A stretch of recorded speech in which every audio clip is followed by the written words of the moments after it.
প্রিয় দর্শক, কে সংযোগে রয়েছেন, কে লাইনে রয়েছেন, নাম বলে প্রশ্ন করুন প্লিজ। আমার নাম আমার নাম ফাতেমা। জি জি জি, আমি ব্যাংকে টাকা আছে, টাকার লাভটা যে আসে ওই লাভটা কি জাকাত দিলে কি জাকাত হবে? আচ্ছা, বুঝতে পেরেছি। হ্যাঁ, বুঝতে পেরেছি। যে থাকুন, আপনি আমাদের সাথে প্রশ্ন উত্তর পেয়ে যাচ্ছেন। ব্যাংকে যে টাকা জমা আছে লভ্যাংশ সহ সবগুলোর উপরে জাকাত আসবে। লাভ দিয়ে তিনি জাকাত দিতে পারবেন, কেন পারবেন না? যদি সেই লভ্যাংশটা ইসলামিক ওয়েতে তিনি রেখে থাকেন তাহলে তার জন্য হালালের জাকাত দিবেন। উনি যদি এটা বলে থাকেন যে লভ্যাংশ দিয়ে কি জাকাত দিবেন নাকি মূল টাকা সহ আবার যোগ হবে? না, আমি সেটা বুঝেছি যে ওনার যেটা মূল টাকা এবং লভ্যাংশ দুইটার উপরেই জাকাত আসবে, এক নাম্বার। দুই নাম্বার হলো উনি কি লভ্যাংশ দিয়ে জাকাত দিতে পারবেন কিনা।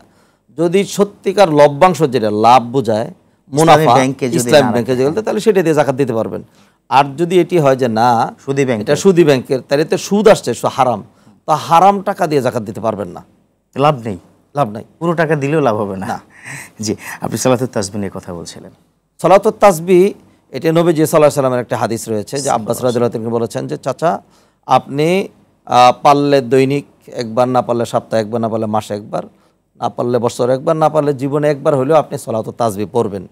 তো এই সালাতের যেই স্ট্রাকচার এবং বর্ণের ভঙ্গি, সেই কারণে উলামা কেরাম দুই ভাগে বিভক্ত হয়েছেন। একদল বলেছেন যে না, এই সালাত নাই, কারণ নবীজির অন্য হাদিসের সাব্যস্ত যে এক ব্যক্তি প্রশ্ন করেছিল যে আমার উপর কয় ওয়াক্ত সালাত ফরজ, তখন বলেছেন খমসু সালাওয়াত। এইটার স্ট্রাকচারে বোঝা যাচ্ছে যে এটা ফরজের মতো, অতএব নাই। একদল বিরোধিতা করেছেন। এই যুগের সবচেয়ে মানে খুব শক্ত মুহাদ্দিস শেখ আলবানী, তিনিও কিন্তু এই সালাতুত তাসবিহ যে হাদিসটা, এটাকে হাসান বলেছেন। বিদায় অন্যান্য উলামায়ে কেরামগণ বলছেন না, সালাতুত তাসবিহ যে হাদিস সেটি সহিহ, অতএব আমলটা করা যাবে। আর আমল যেহেতু করা তো জি জি, আর সালাতুত তাসবিহের যে আমলটি, সেটার মধ্যে হলো যে প্রতিটা রাকাতে ৭৫ বার তাসবিহ করা লাগে, টানা 4 রাকাত। জি, 4 রাকাত পড়তে হয়। তো সেই হিসাবে 300 বার হয় এটি, 75 × 4 300। জি, 300 হয়, 300 বারে তাসবিহটা পড়বে। আর নিয়ত করার পরেই মানে 15 বার, এবং প্রতি রাকাতে দাঁড়ানোর পরেই প্রথমেই 15 বার। এরপরে হলো রুকুর আগে পরে এবং রুকুতে মিলিয়ে 30 বার, 10 বার 10 বার করে। রুকুতে যাওয়ার আগে 10 বার, রুকুতে 10 বার, রুকুতে ওঠার পরে 10 বার। আর 2 সেজদায় 10 10 20, 2 সেজদার মাঝখানে 10, এই হলো 60। তো প্রথমের 15 আর এই 60 হলো 75 প্রতি রাকাতে।